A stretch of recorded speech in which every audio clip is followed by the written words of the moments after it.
music has probably one of the biggest influence on people there can be. I mean, besides writing, reading, poetry, things of that such, music can touch any person in some way. I mean, unless you're deaf, you can still, a deaf person can still play the piano, be the next Beethoven or Mozart.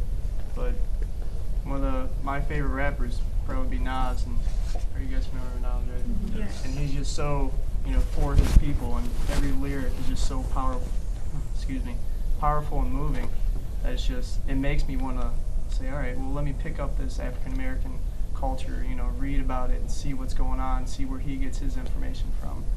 And I think if you have that sort of thing at your college to where you can experience that and share that with a diverse amount of people, just anyone, Latino, black, white, Asian, anything, you can see their culture and see their aspect of music, that's somewhat going to connect you with those people. That's important. I want to go to Jonathan, Lays, and Jessica briefly, because you represent a different kind of diversity, having been born outside of this area or spent a considerable time and having a hyphenated American, as we all do, but in a different context. And can you talk about diversity, perhaps internationally, as it relates to education? Jonathan, I know you've talked about the value of education from your experiences in Eritrea. Could you just briefly say something from your personal experiences of living in other lands that have given you an appreciation for education?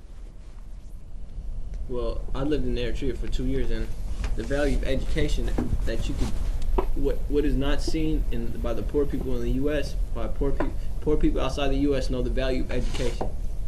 Like, they know this is it's a necessity to have in order to progress your country. So back home, like as of now, I've been in the since I came back, I haven't taken a physics class. But while I was in 8th grade there, they were taking physics and chemistry and pre-calculus math in the 8th grade, and this was in '98.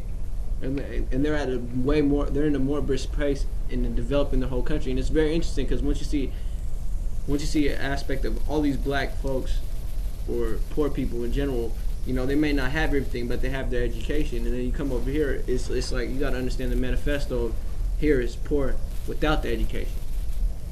And I believe the powers that be know the value of education. For if the poor people rise, it's going to be through an educated voice. And aside from, I believe I'm on Cody's side. He said it's influential, but it's misled, because your Moses will not come from a rapper or a singer. Because although Nas speaks about a lot of black history, how many of these kids actually read the books on it that helped him get to that level? So they're missing the whole point. That's why it needs to be more. And so that's why it's important to have a fusion of popular culture and the educational paradigm that you have in school. Jessica, to my knowledge, English is actually a second language for you. And so you come from a different cultural context that allows you to perhaps see it from a different lens. Could you speak more about that, please? Yeah, I was born in Dominican Republic. I grew up in Puerto Rico, and then I moved to Seattle about 4 years ago. I learned English in that time, and as you can tell, my heavy accent. I've come to really value education. I'm pretty lucky. My parents are well educated, and they taught me the value of education. However, being in United States, I've come to see it through other lenses. Seeing my fellow immigrants, friends, dropping out of high school, the Latino rate of dropping out is so high, and the retention numbers for colleges of Latinos is really low. So, and that's something that really worries me, and something that I really want to work with the community. And actually, now that I'm talking about this, I started a mentoring program for high school students. I went to the high school that I graduated from, Hastings High School, and I was going to start a mentoring program for Latino girls over there, because we understand the necessity of somebody motivating those children and high school students, teenagers, and the importance of teaching them when they're young, because it's so important so they can complete the whole system and be able to go to college and graduate. But it needs to start from when they're young, and I think that's what I think that the Latino community is missing a lot of that, the importance.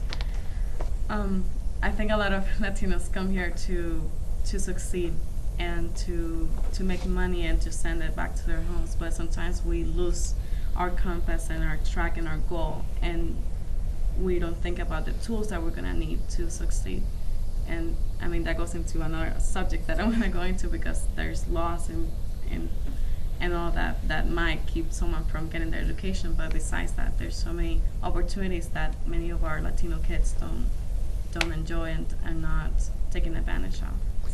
Thank you for that. And to the viewing audience, we want to really encourage you to share this program. This program is going to be made available on Lorain County Community College's television station, and we hope that will be shared with the public schools of the county and the greater region, because it allows for them to participate, students to hear the kind of discussions.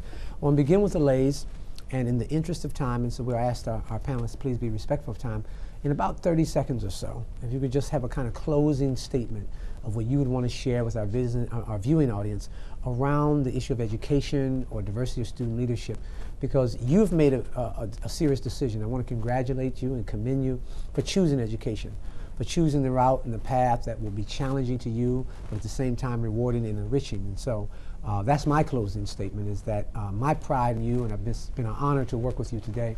And so we have about 5 minutes left. And so we want to just briefly close by allowing our audience to hear some of your ideas about education, starting with the ladies, and we're going to close with Cody.